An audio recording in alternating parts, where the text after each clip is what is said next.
Good morning, crafty friends. I have been on a little hiatus and I'm finally back after about 4 weeks of, I call it a crafty vacation. Sometimes after Christmas, I get emotionally, warped and physically warped from Christmas.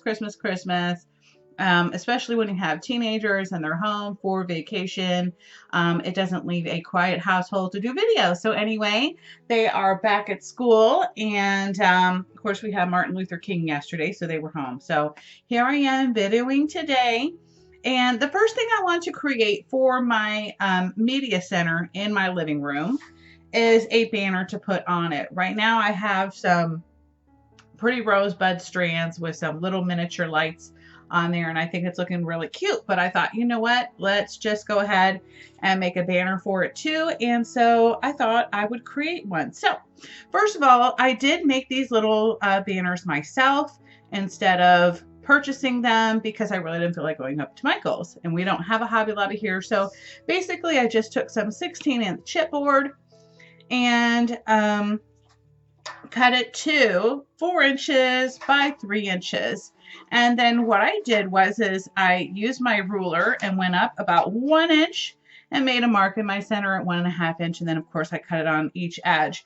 Of course I used my perfect trim ruler to go ahead and make straight lines because I am the worst at making lines. Even my handwriting sucks. So anyway, also the dies that I used for my little hearts here are by Nellie's Multi-Frames dies. Now I got these off Amazon. If they have them available, I will put the link there. But I do know that I think it's Simon Says Stamps has stitch dies. I just don't know if they come as big as these.